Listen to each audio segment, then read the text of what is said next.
नमस्कार दोस्तों, आप सभी का स्वागत है फिर से हमारे चैनल पे। और हम लोग आज फिर से एक नए बिजनेस आइडिया के बारे में बात करने वाले हैं। दोस्तों, आपने बहुत सारा देखा होगा, मुर्गी पालन के विषय में हमने वीडियो बनाए थे, कहीं कहीं छोटे छोटे लघु उद्योगों के बारे में भी वीडियो बनाकर अपलोड किए हैं। तो आज हम बहुत ही एक शानदार जगह आ चुके हैं। तो सर से मिलेंगे जो कि ये डक फार्म करते हैं, यानी बतख पालन करते हैं। तो सर से जानेंगे आगे की जानकारी। तो सर, सबसे पहले आपका स्वागत है हमारे इस चैनल पे। जी सर, नमस्कार, आपका भी स्वागत है। जी सर, सबसे पहले आप अपना नाम बता दीजिए। मेरा नाम नौशाद आलम है जी। इतवारपुर, जी जिला छपरा, सारण, बिहार। जी। और मतलब ये सुतिहार के आसपास पड़ता हाँ, है। सुतिहार और डेरनी के नजदीक, परसा के नजदीक पड़ता है। हाँ, मतलब तीनों जगह से आप कहीं भी से भी आ सकते हैं, तो सर से मिल सकते हैं। तो सर, सबसे पहले आप बता दीजिए कि जो आपने बतख पालन किया है, तो शेड रोड देखे हैं कि काफी शानदार तरीके से बना है, तो कितना खर्चा लगा है? सेट बनाने में मेरा 2.5 लाख रुपया खर्चा लगा। तो सेट हम इसलिए इतना तगड़ा बनाए हाँ। कि अगर मान लीजिए कि बत्तख पानी में हम सोचे कि अगर फेलियर हो जाते हैं, हाँ। तो ये सेट में कुछ और काम लगे कर लेंगे। जैसे गोरू पोस लेंगे या लड़का बच्चा उस पर छत करके कुछ कर लेगा। हाँ। इसलिए हम सेट को फिक्स बनाए एकदम। मतलब घर के पास में, हाँ, तो मतलब घर टाइप से घर के पास में है, घर टाइप बनाए, सोचे कि फिर टूटना नहीं पड़े, इसलिए हम ढलाई वलाई करके बनाए अपना उस हिसाब से। हालांकि कम खर्च में भी सेट बन जाएगा। सेट बनाने के लिए इतना बड़ा सेट 1 लाख सवा लाख में बन जाएगा, लेकिन हम उसे नहीं बनाए टेम्पोरली, हम फिक्स से बनाए एक बार। अच्छा, तो सर इससे पहले मतलब बतख पालन से मतलब पहले आप क्या करते थे? पहले हम असम में चमड़ा का बिजनेस करते थे। जी। तो चमड़ा का बिजनेस फेलियर हो गया। उसके बाद हम यहाँ चले आए। मेरे जी में कोई काम नहीं था। हम एक दो फार्म पर घूम करके देखे, मुजफ्फरपुर जब गए, एक दो फार्म पर घूम कर देखे। इधर सारण में भी एक भोकरा बिक्री था, वहाँ भी गए। बहुत जगह गए, घूम कर देखे। देखने के बाद में हमको लगा कि ये सक्सेस बिजनेस है। अच्छा। कि इसको किया जा सकता है, तब इसमें हम शुरू किए। तो अभी आपको देखने में लगा कि सक्सेस बिजनेस है और आज खुद आप कर रहे हैं, तो क्या है इसमें प्रॉफिटेबल है? अभी प्रॉफिटेबल है, लेकिन अच्छा। शुरू में तो 1-2 महीना आप उत्साहित में कर लीजिएगा। उसके बीच में जब खर्चा आने लगेगा तो कुछ पब्लिक आपका अगल बगल के लोग कहते हैं कि नहीं हो पाएगा, तो ये होगा वो होगा, 17 तरह का बोलते हैं। उतना टाइम तक आपको धैर्य रखना होगा, धीरज रखना होगा, उसके बाद करना होगा। फायदे वाला बिजनेस है, नहीं का कोई बात नहीं है। अभी आज के डेट में हमारे पास 550 बत्तख है, 400 मादिन है, 150 नर है।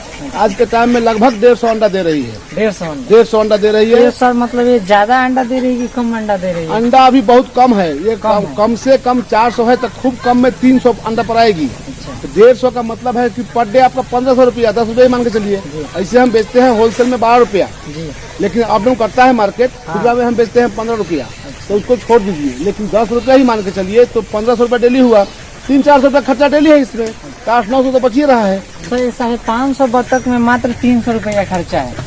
550 बत्तख में 400 रुपया खर्चा है। अच्छा, तो 400 रुपया पर डे खर्चा है, लेकिन बचत आपका मतलब 1000 मान के चले मिनिमम कि आप 1000 बचा लेते हैं। तो सर, सबसे पहले ये बता दीजिए दर्शकों को, अगर वो कोई छोटा चूजा से स्टार्ट करता है तो अंडा तक लाने में कितना उसका कॉस्ट लग जाएगा? लोगों को तो लगता है किसी का 300 रुपया एक बत्तख पर, किसी का 350 रुपया, लेकिन हमारा लगा 138 रुपया लगा है एक बत्तख का कॉस्ट। बच्चा से लेकर के अंडा तक लाने में 138 रुपया कॉस्ट लगा। 138 रुपया में एकदम पूरा अंडा पर आ गया हमारा। अच्छा, तो आप इसको मतलब घर का फीड खिलाते हैं कि कंपनी का?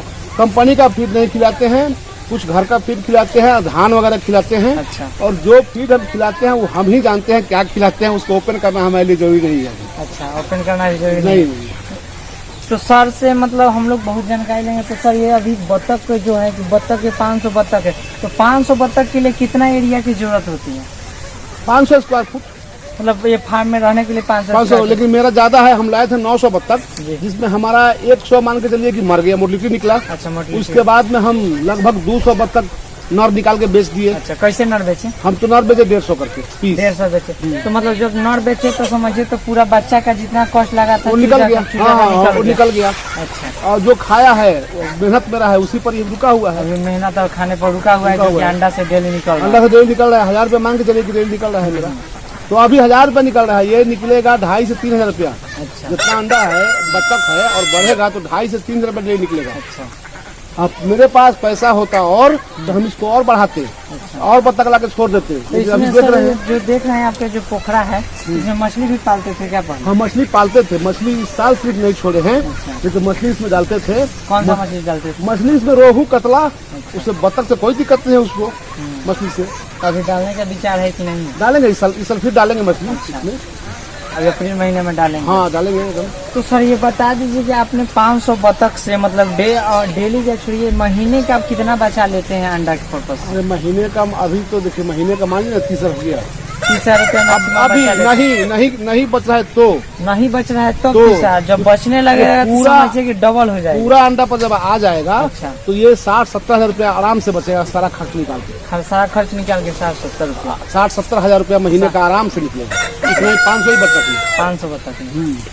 तब तो मतलब अगर कोई किसान करना चाहते हैं तो उनके लिए आप राय क्या देंगे कि वो करे कि ना वो अगर कोई करना चाहते हैं तो करे, लेकिन अच्छा। हिम्मत बना के पहले ही रखे। बीच में वो घबराएगा नहीं कि अंडा नहीं दे रहा है, मर रहा है। हाँ। मरेगा तो उसको दवा देना होगा, मतलब हम वैक्सीन लोग देना के होगा। भोजपुरी में कहा थे धीरजे धन संतोषी बेटा। हाँ और सही है, कमाना है तो टाइम देना टाइम पड़ेगा। देना पड़ेगा, घबराना नहीं होगा। अगर घबरा गए तो आप गए, मुर्गी तो होगा लेकिन ज्यादा नहीं। आपका एक दो तो डेली मरता है, उससे मत घबराइए, मरने दीजिए, उसका दवा दीजिए, उपाय कीजिए काहे मर रहा है। आप सोचिए, देखिए काहे मर रहा है, उसका दवा दीजिए, वैक्सीन है वैक्सीन कीजिए, उसके बाद काहे मरेगा, नहीं तो मरेगा। ये बतख उतक में रोग ज्यादा आता है क्या? रोग इसमें नहीं आता है, इसमें मुर्गी के अपेक्षा रोग कम है, लेकिन फिर भी वैक्सीनेशन तो करना होगा। वैक्सीनेशन तो करना तो है। जैसे बच्चों का पोलियो का इंजेक्शन पड़ता है, हाँ। वैसे इन लोगों का टीका है, हर महीना एक टीका देना पड़ता है। अभी लसोटा का टीका इन लोगों का चलेगा आराम से, हर महीना एक चलेगा हर लसोटा एक का। महीना हर एक महीना चलेगा।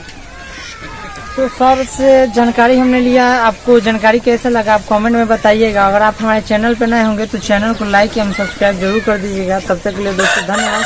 फिर मिलते हैं एक नए वीडियो में एक नए किसान के साथ।